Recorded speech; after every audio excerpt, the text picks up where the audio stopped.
साथियों नमस्कार। आपका स्वागत है आपके अपने परिवार रोजगार की राह में। मैं शिखा तेवतिया। जैसे कि अभी तक मेरी 10 क्लासेस आ चुकी हैं और हमने चैप्टर शुरू कर रहे हैं अब वेव्स की तरंगे क्या होती हैं। तो हम पढ़ेंगे तरंगे क्या होती हैं, कितने प्रकार की होती हैं, किस तरंग का क्या वर्क है, क्योंकि कुछ वेव्स हमारी मेडिकल साइंस में भी यूज़ होती हैं, मेडिकल के लिए भी हम यूज़ करते हैं। तो उम्मीद है कि आपको मेरी लास्ट क्लास पसंद आई होगी। आप सभी जो भी क्लास देखते हैं उसे कमेंट करें, वीडियो को लाइक करें, चैनल को शेयर करें और सब्सक्राइब करें। इसी के साथ मैं चाहती हूँ कि हमारे रोहित सर जो ज्योग्राफी ला रहे हैं वो भी क्लासेस आप देखें, और रीजनिंग हमारे राज सर करा रहे हैं। हिंदी हमारी लाइव चलती है, लेकिन सप्ताह में 2 दिन बुधवार और बृहस्पतिवार को हिंदी हमारी ऑफ रहती है।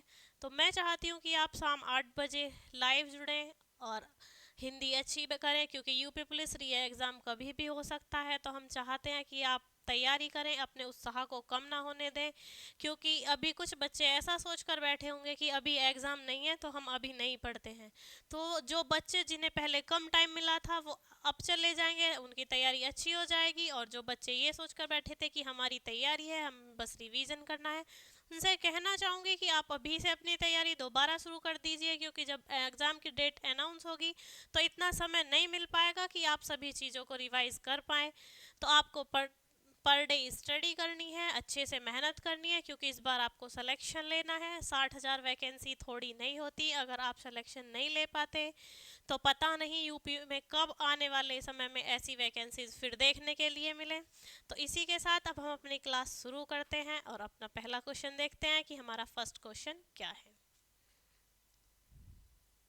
हमारा फर्स्ट क्वेश्चन है तरंग क्या है। तरंग मतलब वेव, वेव या लहर। जैसे कि हम किसी पानी में कंकड़ मारते हैं तो उसमें पानी में साइड में कंपन्स दिखाई देते हैं, तो वो भी क्या है, हमारी वेव है, तरंग है। से पूछा गया कि तरंग क्या है। तरंग ध्वनि का एक प्रकार है जो वस्तु की गति के कारण उत्पन्न होता है। तरंग ध्वनि का एक प्रकार है जो दाब के कारण उत्पन्न होता है, उपयुक्त दोनों। जैसा कि मैंने अभी आपको बताया कि जब हम स्थिर पानी में, रुके हुए पानी में कोई कंकड़ मारते हैं तो हमें उसमें लहर बनती हुई दिखाई देती है। क्यों दिखाई देती है? क्योंकि कंकड़ मारने से पानी गति की अवस्था में आता है तो उससे लहर बनती है। तो और हमसे पूछा गया है कि तरंग क्या है, तो तरंग ध्वनि का एक प्रकार है जो वस्तु की गति के कारण उत्पन्न होती हैं। किसके कारण उत्पन्न होती हैं? किसी भी वस्तु की गति के कारण उत्पन्न होती हैं।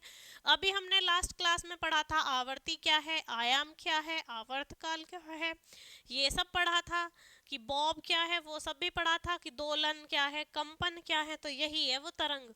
ठीक है, तरंग क्या है कि ध्वनि का एक ऐसा प्रकार है, साउंड का एक ऐसा टाइप है जो किसी वस्तु की गति के कारण उत्पन्न होता है, तो वो क्या है, हमारा तरंग है। तो हमारा आंसर हो जाता है ऑप्शन नंबर ए।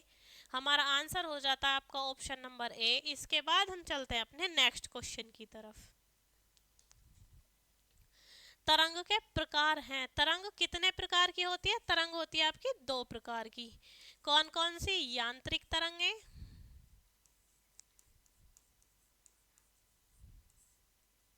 और अयांत्रिक तरंगे। यांत्रिक तरंग में भी 2 होती हैं, अनुप्रस्थ और अनुदैर्ध्य।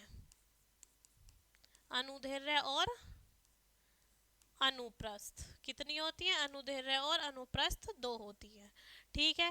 अयांत्रिक तरंग को हम क्या बोल सकते हैं? विद्युत चुंबकीय तरंग भी बोल सकते हैं। क्या बोल सकते हैं अयांत्रिक तरंग को? विद्युत चुंबकीय तरंग भी बोल सकते हैं।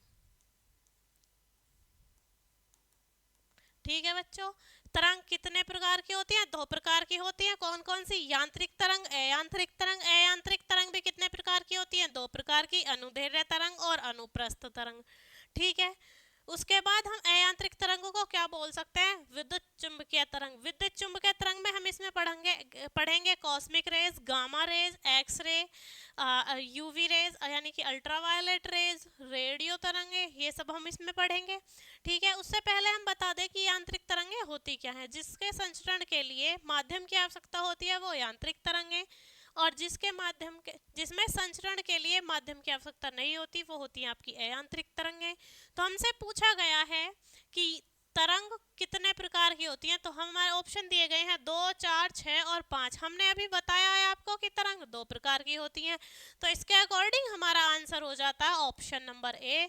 ऑप्शन नंबर ए हमारा आंसर हो जाता है। एक तरंग कितने प्रकार की होती है, हमारी 2 प्रकार की होती है। ठीक है बच्चों, इसके बाद हम चलते हैं अपने नेक्स्ट क्वेश्चन की तरफ।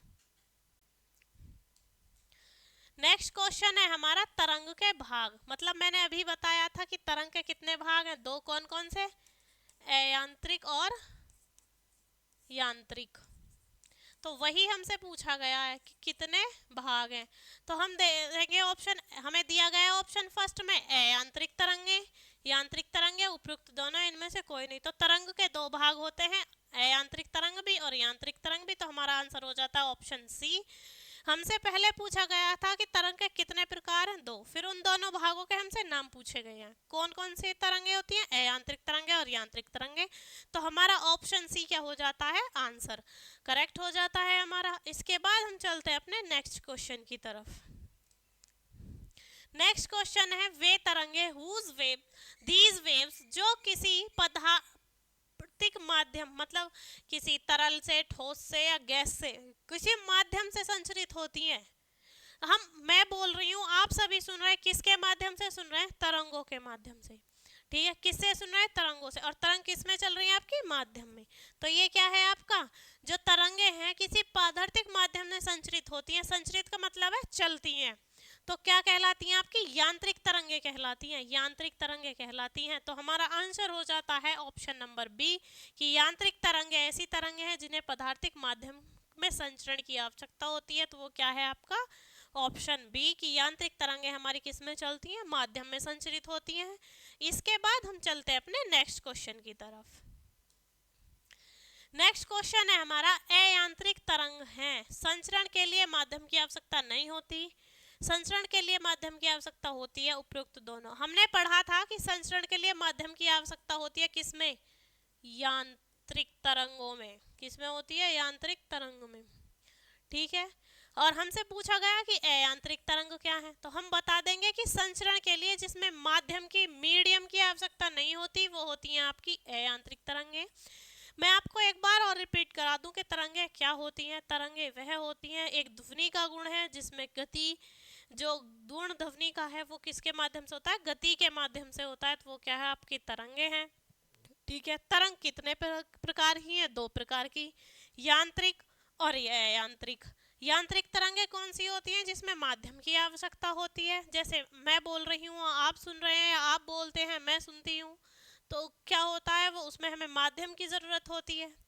तो वो क्या है, आपकी यांत्रिक तरंगे हैं। और हमारी जो अयांत्रिक तरंगे हैं, इनमें माध्यम की आवश्यकता नहीं होती। जैसे कि एक्सरेज, एक्सरे का यूज़ करते हैं डॉक्टर हमारे किस में, कि हड्डी में क्रैक तो नहीं आया, इसलिए हम एक्सरे का यूज़ करते हैं। लेकिन जब डॉक्टर एक्सरे करता है तो वो अपने साथ बोरॉन की टिक्की रखता है, क्योंकि जो एक्सरे निकल रही हैं वो इतनी हानिकारक होती हैं कि वो हमारी बॉडी को इफेक्ट कर सकती हैं। इसलिए जो एक्स्ट्रा एक्सरेज निकलती हैं वो उस बोरॉन के द्वारा सोख ली जाती हैं। ठीक है, तो हमारी यांत्रिक तरंग, अयांत्रिक तरंगे क्या हो जाती हैं, जिसमें माध्यम की आवश्यकता नहीं होती, बिना किसी मीडियम के चल सकती हैं, वो होती है हमारी अयांत्रिक तरंगे। ठीक है, हमारा आंसर हो जाता है ऑप्शन नंबर ए।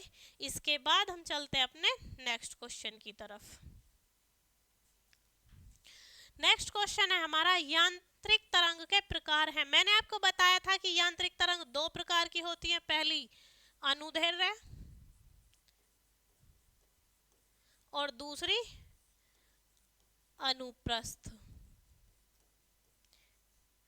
कैसी होती है, एक होती है हमारी अनुदैर्ध्य और एक होती है हमारी अनुप्रस्थ। अनुप्रस्थ में जो कंपन होता है वो कण के लंबवत होता है और इसमें कण के समांतर होता है। कि इसमें अनुदैर्ध्य में कण के समांतर कंपन होता है और अनुप्रस्थ में लंबवत होता है। ठीक है, तो हमारा आंसर हो जाता है अनुदैर्ध्य तरंग भी यांत्रिक तरंग है, अनुप्रस्थ भी यांत्रिक तरंग है। तो हमारा आंसर हो जाता है ऑप्शन सी कि जो उपयुक्त दोनों ऑप्शन दिए गए हैं, अनुदैर्ध्य तरंग और अनुप्रस्थ तरंग, ये हमारा दोनों ही तरंगे कैसी हैं, यांत्रिक तरंगे हैं। तो हमारा आंसर हो जाता है आपका ऑप्शन नंबर सी की उपयुक्त दोनों। तो हम चलते हैं इसी के साथ अपने नेक्स्ट क्वेश्चन की तरफ। नेक्स्ट क्वेश्चन है हमारा, जब तरंग गति की दिशा के माध्यम के कणों के कंपन करने की दिशा के अनुदिश हो। यानी जिस माध्यम में, सपोजिट करो कोई भी कण है इसी दिशा में गति कर रहा है, इस दिशा में, ठीक है, उसी के साथ कणों के कंपन करने की दिशा, यानी जो कण है, छोटे छोटे पार्टिकल हैं, वो भी इसी दिशा में कंपन करते हुए जा रहे हैं। तो वो हमसे कहा गया कि जब तरंग गति की दिशा माध्यम के कणों के कंपन की दिशा के अनुदिश हो, यानी कण की गति की दिशा भी यही है और कंपन की दिशा भी यही है कि वेव्स भी इधर ही बन रही है और जो वो है वस्तु है, कण है, वो भी इधर ही गति कर रहा है। तो जब दोनों की दिशा एक दूसरे के अनुदिश होती है तो वो कहलाती है हमारी अनुदैर्ध्य तरंगे। क्या कहलाती हैं? अनुदैर्ध्य तरंगे। इसी प्रकार जब गति की दिशा में माध्यम के कण कंपन की दिशा के लंबवत होते हैं, कंपन की दिशा के लंबवत होते हैं, परपेंडिकुलर होते हैं, तो वो होती है आपकी अनुप्रस्थ तरंगे। ठीक है, तो हमारा आंसर हो जाता है ऑप्शन नंबर ए। इसके बाद हम अब चलते हैं अपने नेक्स्ट क्वेश्चन की तरफ। नेक्स्ट क्वेश्चन है हमारा, अनुदैर्ध्य तरंगों का नहीं होता क्या? अनुदैर्ध्य तरंगों का विवर्तन भी होता है, विवरण नहीं होता, ये विवरण होता है, तो उसके बाद संचरण भी होता है, क्योंकि संचरण के लिए किसकी आवश्यकता होती है? माध्यम की। और विवरण क्या है? यही कि अनुदैर्ध्य तरंग क्या होती है, कैसे वर्क कर सकती हैं, तो हम इसका विवरण कर सकते हैं। साथ ही साथ है विवर्तन, विवर्तन भी होता है, लेकिन क्या नहीं होता? अनुदैर्ध्य तरंगों का ध्रुवण नहीं होता। क्या नहीं होता? आपका ध्रुवण नहीं होता। अनुदैर्ध्य तरंगों का ध्रुवण नहीं होता, पोलराइजेशन नहीं होता। तो हमारा आंसर हो जाता है ऑप्शन नंबर सी। इसके बाद हम चलते हैं अपने नेक्स्ट क्वेश्चन की तरफ।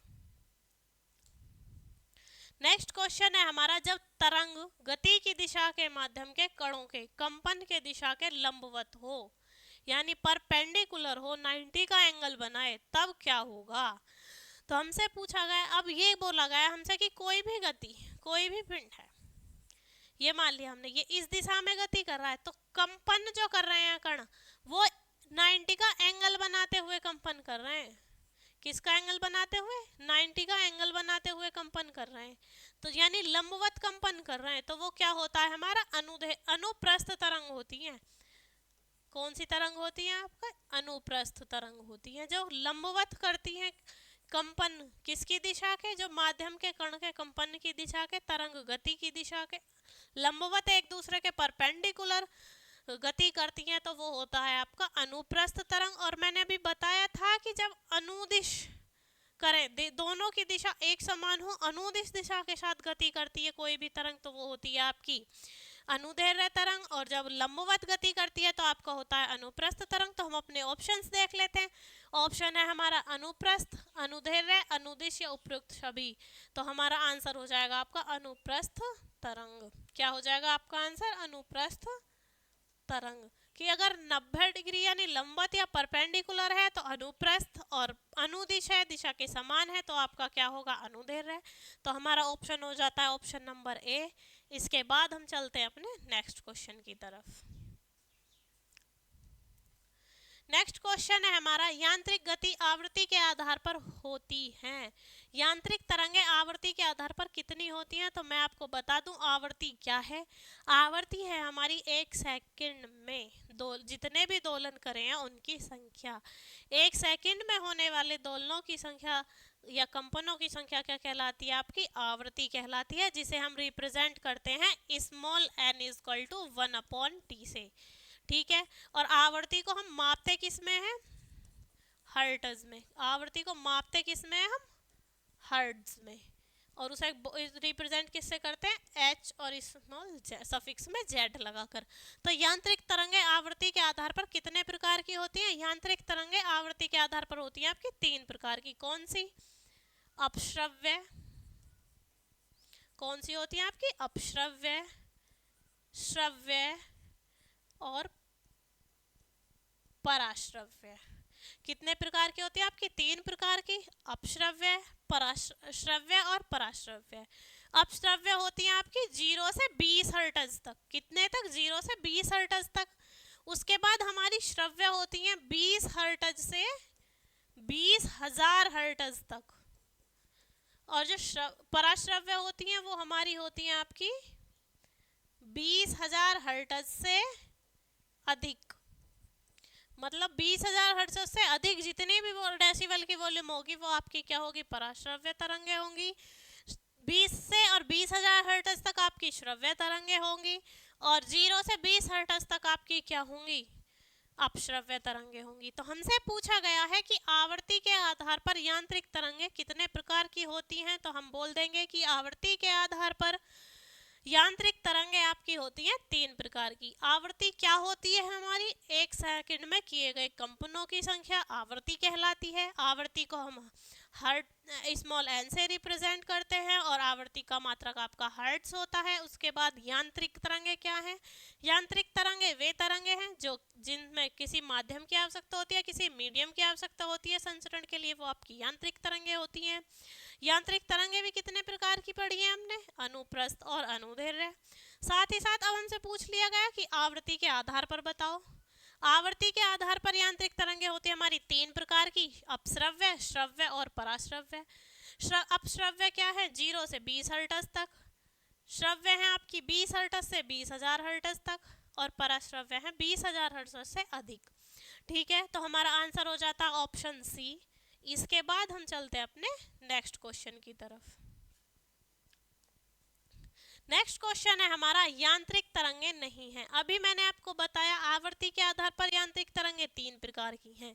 कौन कौन सी हैं, जो हमने अभी पढ़ी थी अनुप्रस्थ और अनुदैर्घ्य, वो किसके आधार पर थी, कणों के कंपन की दिशा के आधार पर थी। फिर अब हमने पढ़ा कि यांत्रिक तरंगे जो हैं आपकी किसके आधार पर, आवृत्ति के आधार पर कितने प्रकार की हैं, 3 प्रकार की। कौन कौन सी, अपश्रव्य, श्रव्य और पराश्रव्य। यही हमसे क्वेश्चन पूछ लिया गया कि यांत्रिक तरंग का प्रकार नहीं है, कौन सा नहीं है, अपश्रव्य, श्रव्य, पराश्रव्य या विद्युत चुम्बकीय तरंगे। तो हमारा क्या नहीं है, विद्युत चुम्बकीय तरंगे नहीं है। अरे विद्युत चुम्बकीय तरंगे हैं क्या, विद्युत चुम्बकीय तरंगे आपकी अयांत्रिक तरंगे। क्या है, अयांत्रिक तरंगे। अयांत्रिक तरंगे क्या होती हैं, जिनमें माध्यम की आवश्यकता नहीं होती। क्या होती है आपकी अयांत्रिक तरंगे, जिनमें माध्यम की आवश्यकता नहीं होती। माध्यम की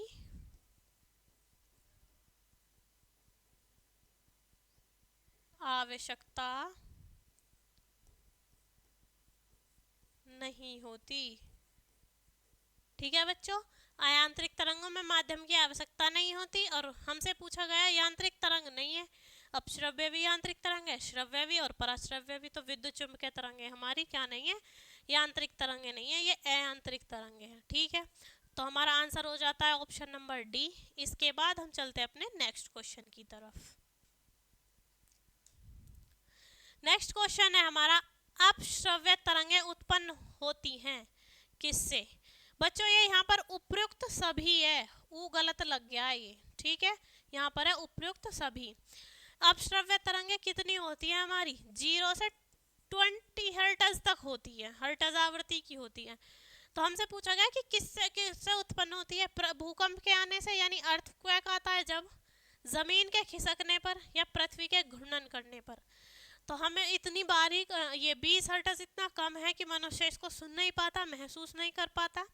इसको महसूस कर सकता है आपका गैंडा, कर सकता है चमगादड़, कर सकती है आपका, मतलब मनुष्य महसूस नहीं कर सकता। कुछ जानवर हैं, व्हेल है, शार्क है, ये सब इसको महसूस कर सकते हैं।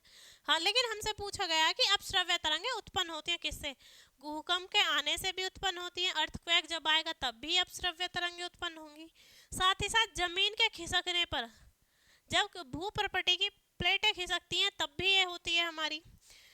फिर पृथ्वी के घूर्णन पर भी अपश्रव्य तरंगे होती हैं, लेकिन हमें इसलिए पता नहीं चलता क्योंकि ये कम आवृत्ति की तरंगे हैं, महसूस नहीं कर पाते हम इसको। पक्षी, पशु पक्षी, कुछ जानवर ऐसे हैं जो महसूस कर सकते हैं।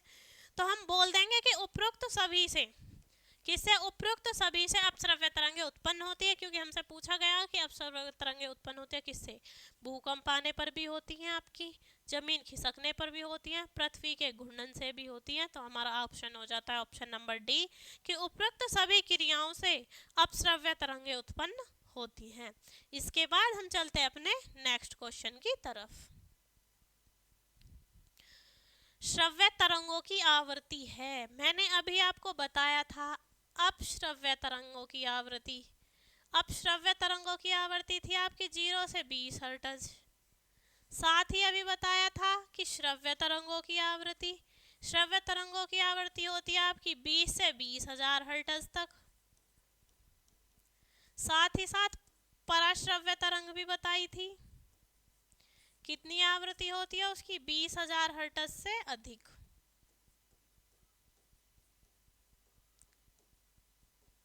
कितनी आवृत्ति होती है पराश्रव्य की, 20,000 हर्ट्ज से अधिक। और हमसे यही क्वेश्चन पूछ लिया कि श्रव्य तरंगों की आवृत्ति है, तो हम देखेंगे अरे ये तो हमारी किसकी आवृत्ति होती है, अपश्रव्य की, और ये होती है हमारी पराश्रव्य की, और हमसे पूछा है श्रव्य की। तो यहाँ देखो मैंने आपको अभी पीछे भी बताया है कि 20 हर्ट्ज से 20,000 हर्ट्ज तक होती है, तो हमारा ऑप्शन भी क्या हो जाता है, करेक्ट आंसर हो जाता है। श्रव्य तरंगों की आवृत्ति आपकी होती है 20 हर्ट्ज से 20,000 हर्ट्ज तक, जिसे मनुष्य महसूस कर सकता है। यानी किसी मनुष्य के सुनने की क्षमता या आवृत्ति पूछे तो आप बताएंगे कि 20 हर्ट्ज से 20,000 हर्ट्ज तक मनुष्य सुन सकता है। इसके बाद हम चलते हैं अपने नेक्स्ट क्वेश्चन की तरफ। नेक्स्ट क्वेश्चन है हमारा, अपश्रव्य तरंगे महसूस नहीं करता। कौन महसूस नहीं करता अपश्रव्य तरंगे? गैंडा है, मैंने जैसा कि बोला था कि 20 हर्ट्ज तक इनकी आवृत्ति होती है। गैंडा भी महसूस करता है आपका, शार्क भी महसूस करती है, वेल भी महसूस करती है अपश्रव्य तरंगों को। वेल के साथ साथ चमगादड़ भी महसूस करती है, ठीक है। आपका हाथी भी महसूस करता है, लेकिन मनुष्य महसूस नहीं करता। मनुष्य किसको महसूस करता है या सुनता है? श्रव्य तरंगों को, जिसकी आवृत्ति क्या है आपकी, 20 से 20,000 हर्ट्ज है, ठीक है। तो पक्षी और कुछ पशु हैं जो ये महसूस कर सकते हैं, चमगादड़ है, वेल है, गैंडा है, शार्क है और हाथी है। ये गैंडा तो कई बार क्वेश्चन में रिपीट भी हुआ है कि गैंडा क्या अपश्रव्य तरंगे महसूस कर सकता है? जी हाँ, गैंडा अपश्रव्य तरंगे महसूस कर सकता है। मनुष्य ऐसा है जो अपश्रव्य तरंगे महसूस नहीं कर सकता। तो अकॉर्डिंग टू ऑप्शन क्वेश्चन हमारा आंसर हो जाता है option number D, correct answer. इसके बाद हम चलते हैं अपने नेक्स्ट क्वेश्चन की तरफ। नेक्स्ट क्वेश्चन है हमारा, तरंग द्वारा एक आवर्त पूरा करने में जो दूरी तय की जाती है वह क्या कहलाती है? तरंग द्वारा जब एक आवर्त पूरा किया जाता है तो वो दूरी क्या कहलाती है आपकी? जब तरंग द्वारा एक आवर्त पूरा किया जाता है तब वह दूरी कहलाती है आपकी तरंगदैर्घ्य। आयाम क्या है, क्या है? आवर्त काल है। क्या एक आवर्त पूरा करने में लगा समय आवर्त काल है। तरंग गति हम अभी आगे पढ़ेंगे। उसके बाद है आयाम। आयाम क्या है कि आयाम जब कोई भी तरंग विक्षेपित होती है एक क्षण को पूरा करने में, यहाँ से यहाँ तक जो वो समय लेती है वो क्या है आपका आयाम है, ठीक है। क्या है? आयाम है। तो एक तरंग द्वारा आवर्त पूरा करने में जो दूरी तय की जाती है वो आपकी दूरी कहलाती है तरंगदैर्घ्य। तो हमारा ऑप्शन ए करेक्ट हो जाता है। उम्मीद है आपको हमारी क्लास पसंद आई होगी। आगे ही ऐसे बने रहिए। अभी हमारी एक और क्लास आने वाली है जिसमें हम पढ़ेंगे कि कुछ तरंगों का यूज़, और हमारी दूसरे प्रकार की तरंगे जो हमें रह चुकी है यांत्रिक तरंगे यानी कि विद्युत चुंबकीय तरंगे, कि वो क्या हैं, किस किस तरीके से वर्क करते हैं, उनके यूजेस क्या हैं, मेडिकल फील्ड में क्या यूज़ हैं। और इसी के साथ हमारी क्लास समाप्त होती है। फिर मिलेंगे आपसे अपनी नेक्स्ट वीडियो में। अगर वीडियो अच्छी लगे तो लाइक करें, चैनल को सब्सक्राइब करें और वीडियो को शेयर करें। जय हिंद, जय भारत।